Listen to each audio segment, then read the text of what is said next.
Assalamualaikum warahmatullahi wabarakatuh. Di sini saya akan mendemonstrasikan terkait dari penggunaan Google Search untuk mencari referensi untuk digunakan kajian teori pada penelitian kelompok kami.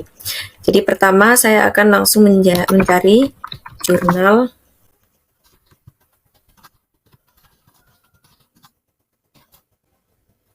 penerapan pegadaian syariah. Nah, sini kita akan mendownload salah satu referensi yang akan kita gunakan. Nah, di sini salah satu contohnya yakni studi implementasi akad rohan atau gadai syariah pada lembaga keuangan syariah. Langsung disimpan menggunakan Google Keep. Nah, di sini kita akan menyimpan link tersebut supaya bisa diakses oleh teman-teman yang lainnya untuk melanjutkan pengerjaan penelitian. Kita beri judulnya saja. Ini.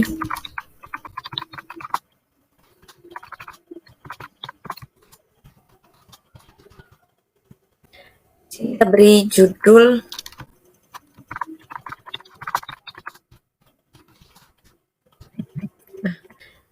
kita akan memberikan label di sini bahan kajian teori. Selanjutnya kita create note-nya, savings, kita bisa lihat di view in Keep. Nah, maka akan otomatis muncul di akun Keep saya, bahan kajian teori labelnya, kemudian studi implementasi ini yang saya beri judul, dan ini judul dari note Keep tersebut. Dan saya akan memberikan mengubah label yang ada. Kita memberikan label baru. Sama seperti ini. Nah, sudah selesai. Yang ini bisa kita hapus. Lalu saya akan beri akses kepada anggota lain. Sekian dari penjelasan penggunaan Google Search dan Google Keep untuk melakukan kajian teori penelitian kami. Assalamualaikum warahmatullahi wabarakatuh. Baik, di sini saya akan melanjutkan pembahasan tentang Google Docs. Nah, pertama-tama, langkah pertama yaitu kita membuka dokumen baru yang kosong ini. Kita buka Google Docs, lalu kita buka dokumen baru, dan yang pasti kita langsung akan menemukan tampilan seperti ini, yang masih kosong, yang masih belum kita atur formatnya. Nah, setelah muncul seperti ini, lalu langkah selanjutnya ialah kita menulis judul. Sebelumnya kita menulis judul, dirubah menjadi seperti ini, judul. Dan ukurannya kita rubah menjadi 16. Nah, mari kita tulis judul kelompok 6 yaitu komparasi utilitas dan minat pegadaian syariah luring dengan pegadaian syariah digital service. Nah, selanjutnya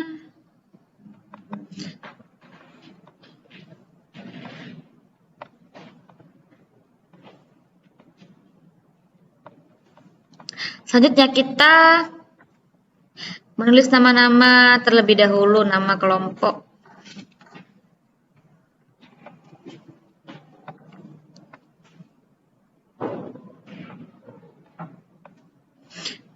Sebelumnya kita ganti font terlebih dahulu menjadi Cambria.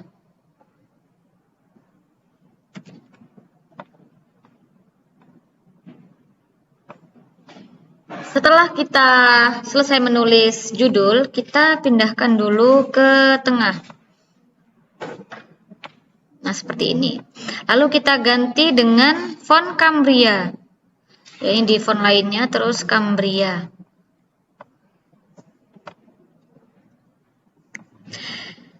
Nah, setelah kita mengganti dengan font Cambria, langkah selanjutnya kita menulis nama anggota kelompok.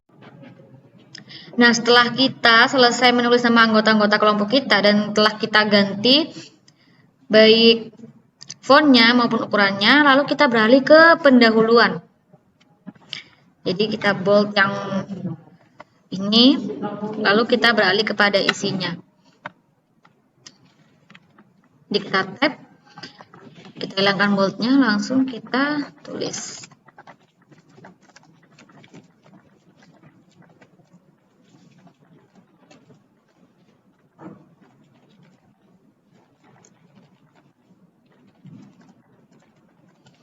Mempunyai izin untuk melaksanakan kegiatan lembaga keuangan berupa pembiayaan dalam bentuk penyaluran dana kredit ke masyarakat atas dasar hukum gadai. Nah, setelah kita mengetik pendahuluan, kita ratakan seperti ini dan kita rubah fontnya. Mulai dari sini kita rubah fontnya ke Cambria sama seperti yang di atas dan ukurannya kita tambah menjadi 12. Nah, seperti ini. Pun juga sama seperti nanti kita menulis pengertian. Seperti ini juga, pengertian, pegadaian, dan lain sebagainya. Jadi, kita caranya seperti ini dalam mengaplikasikan tulisan kita ke dalam Google Dokumen. Baik teman-teman, di sini saya akan menjelaskan pengoperasian aplikasi Zotero. Apa sih Zotero itu?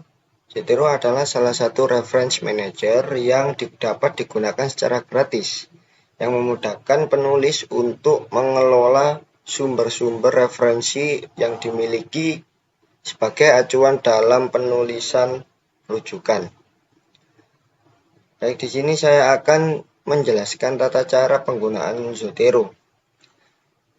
Pertama-tama kita masuk ke dalam aplikasi Zotero, kemudian kita klik tanda plus di sini, kemudian kita pilih book jika referensi yang kita dapat dari buku.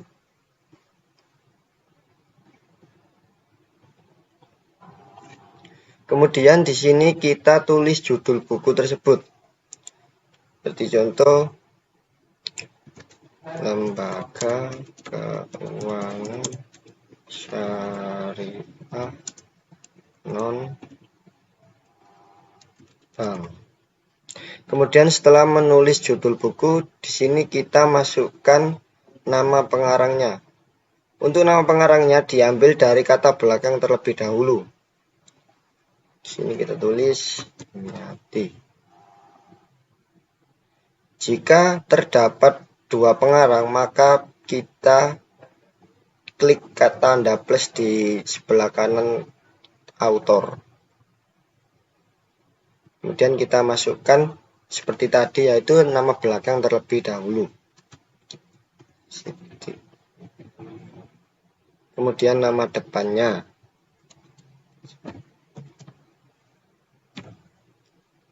Kemudian setelah memasukkan nama penulis, kita bisa memasukkan place. Place di sini tempat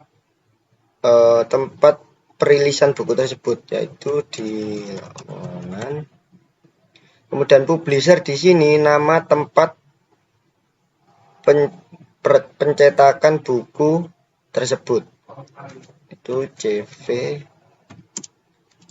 Belibis Pustaka Group. Setelah selesai, kita masuk ke dalam dokumen kita.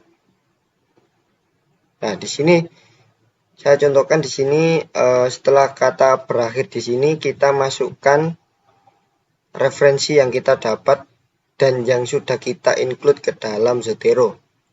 Pertama-tama kita klik Zotero di bagian atas ini. Kemudian kita klik Add or Edit Citation.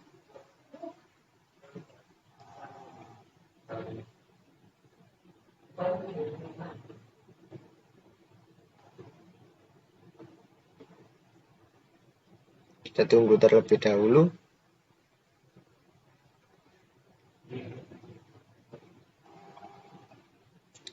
Kemudian kita klik buku yang kita masukkan ke dalam Zotero tadi. Kemudian kita klik OK.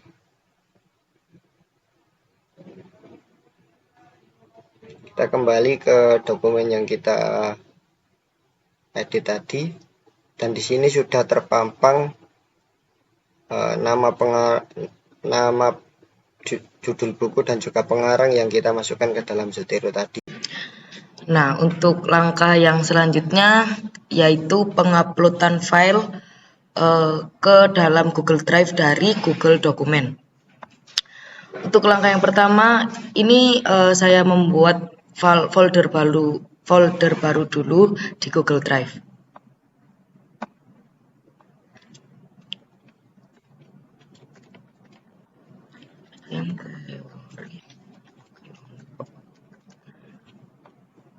Oke.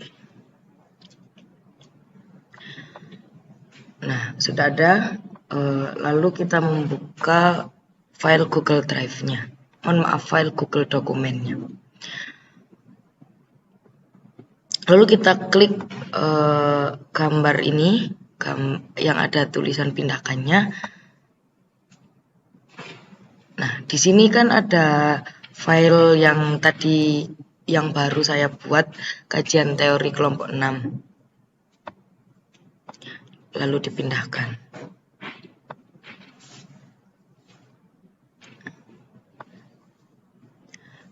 Nah, kalau sudah ada tulisan seperti ini, kita buka drive-nya, sudah ada apa belum tidak di file. Nah, ini sudah ada. Untuk yang selanjutnya, kita akan membuka akses untuk semua orang bisa lihat.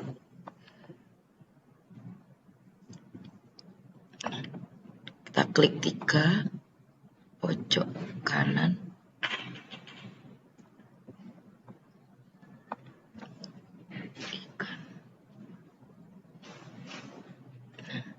Ini klik akses umum, siapa saja yang memiliki link.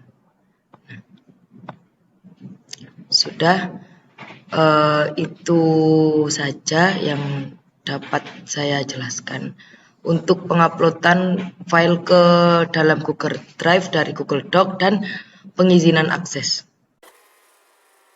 Baik, untuk selanjutnya adalah penyampaian pengaplikasian aplikasi Google Slide mengenai kajian teori kami dari Google Doc yang telah kami buat tadi. Langsung saja kita tambahkan judulnya di sini.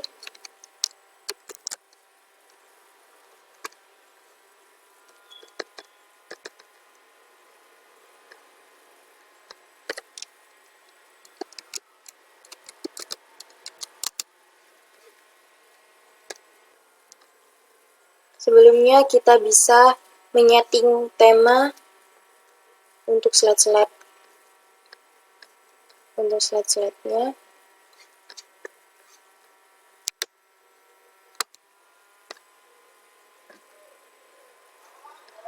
Baik, langsung saja kita ke slide baru, yakni pendahuluan.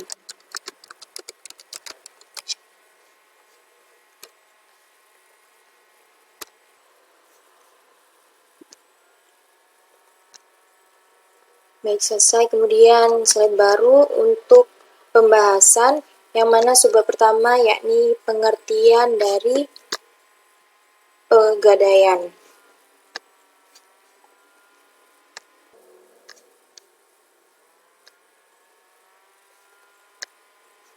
Kemudian kita slide baru. Subbab selanjutnya adalah pengertian dari pegadaian syariah.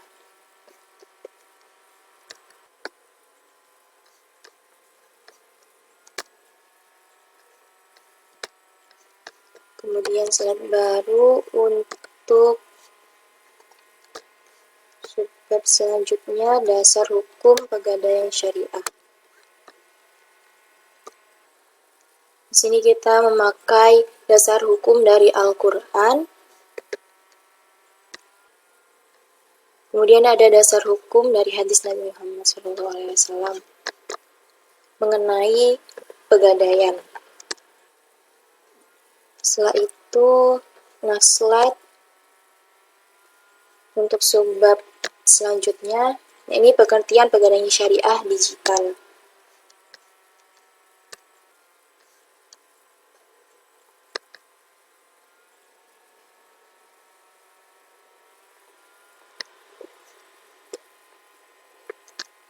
Next slide.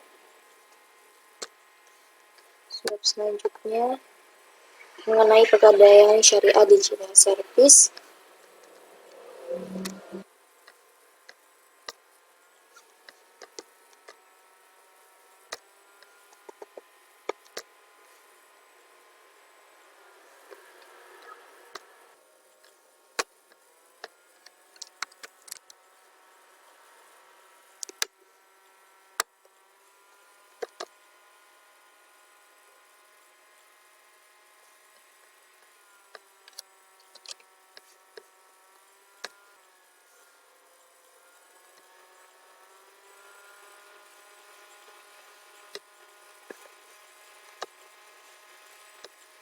Next slide untuk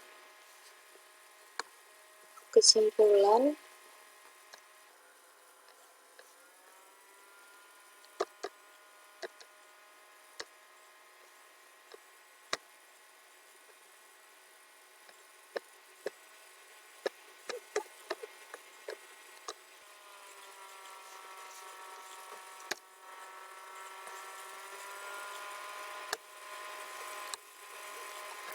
Kemudian yang terakhir adalah daftar pusaka atau referensi.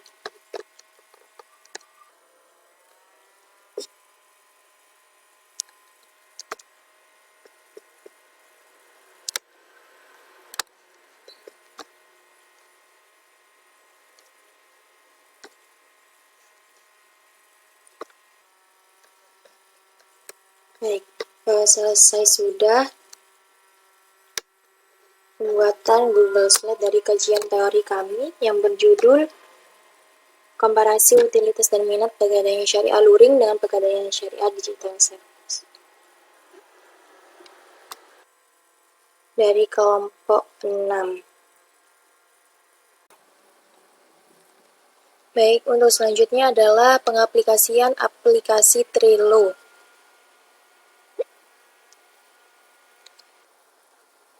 Nah, Trello ini merupakan salah satu aplikasi untuk manajemen project yang memungkinkan bagi penggunanya untuk mengatur berbagai pekerjaan dalam satu tempat, yaitu yang disebut board.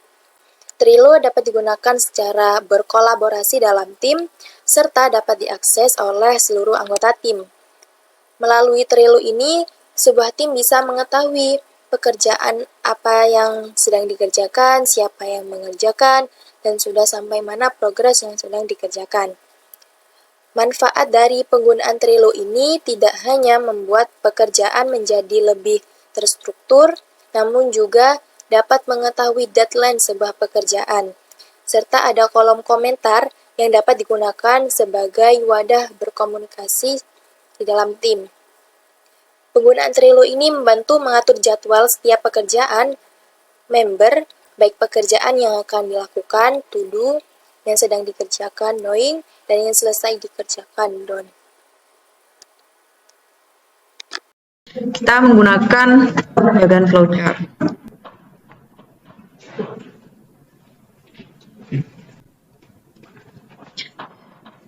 Jadi kita akan menyimpannya di Google Drive, membuat diagram baru, diagram kosong. Oke.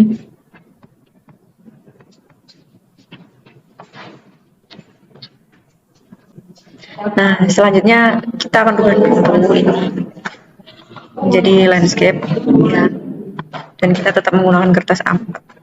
Dari sini kita akan mengambil yang bentuknya ellipse. Kita taruh pojok atas saja. Maaf ya.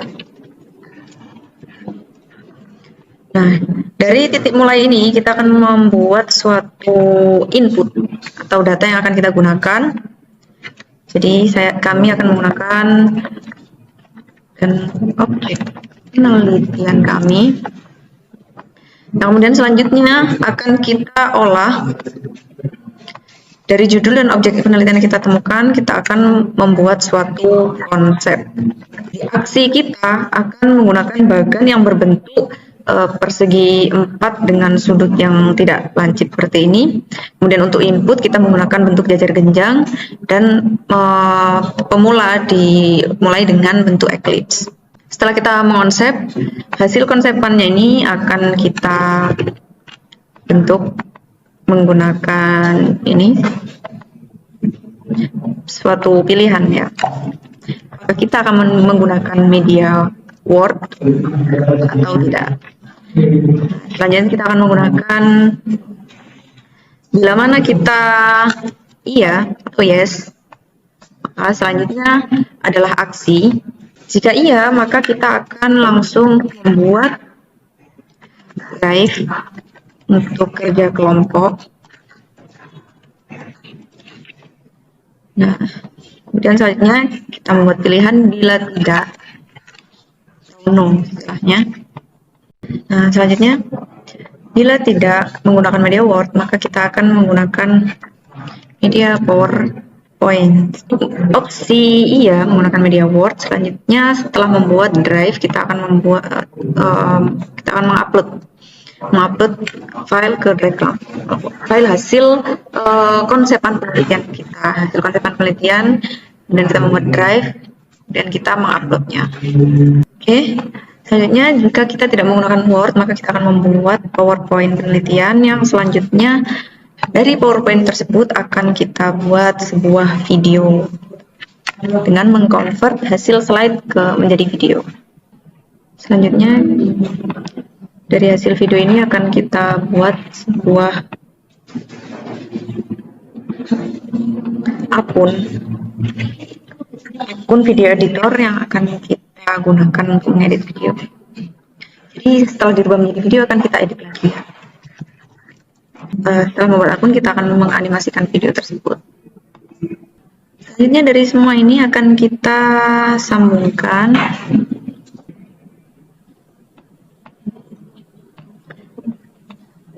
dari sini kita akan memplanning kelanjutan dari konsepan kita menggunakan aplikasi Trello. Nah, sekian dari demonstrasi awal pengerjaan flowchart kelompok kami. Di sini saya akan mengganti judulnya menjadi. Nah, kemudian selanjutnya akan kita ekspor menjadi drive PDF. Kita ekspor ke dalam Google Drive langsung aja menggunakan root folder. Kita tunggu prosesnya menyimpan.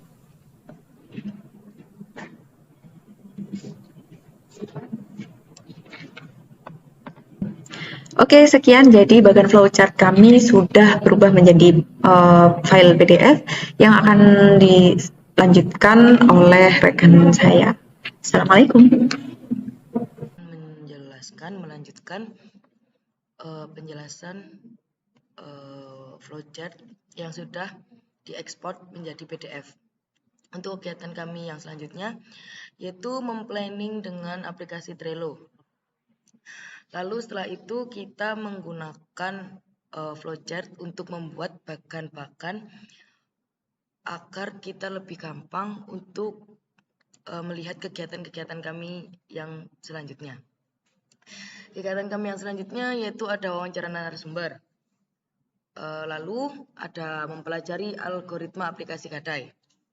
Setelah itu kita akan menghasilkan data dan akan diolah menjadi data di media Microsoft.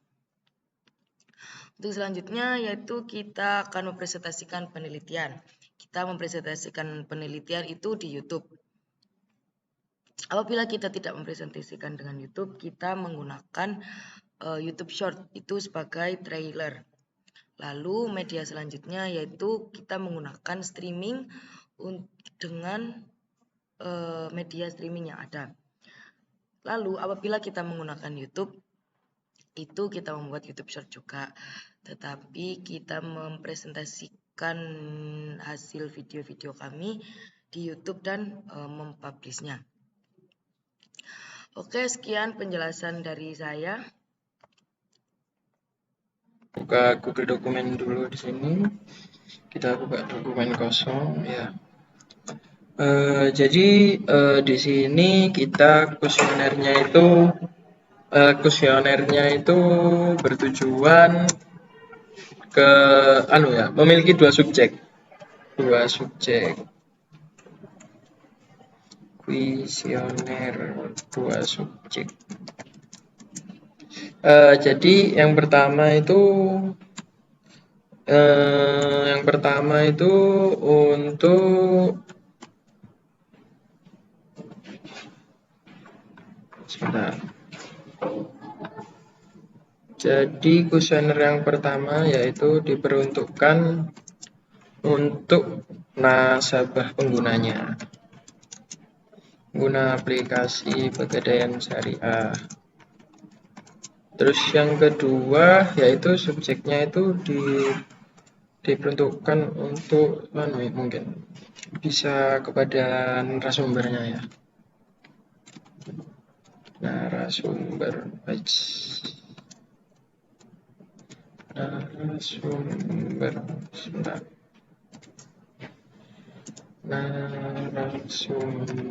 atau staff ya, staff aplikasi Pegadaian Syariah.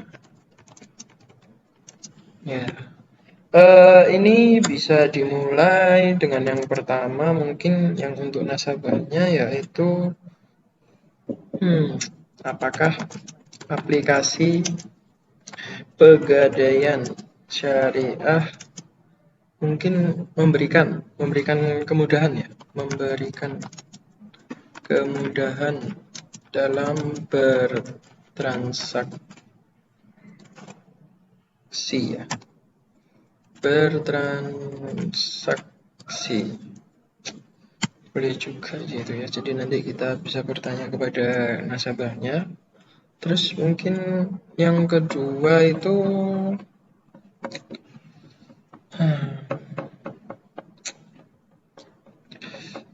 apakah kualitas layanannya itu berpengaruh? Layanan berpengaruh mungkin terhadap minat nasabah ya dalam menggunakan aplikasi Pegadaian Syariah.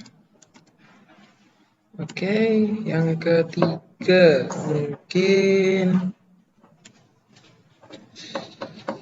efektivitasnya bisa kita tanyakan mungkin ya. Apakah efektivitas layanan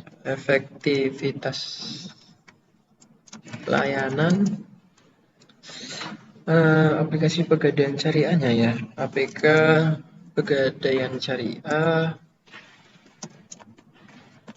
itu meningkatkan masyarakat ya juga ya, maksudnya meningkatkan minat masyarakat untuk berinvestasi ya.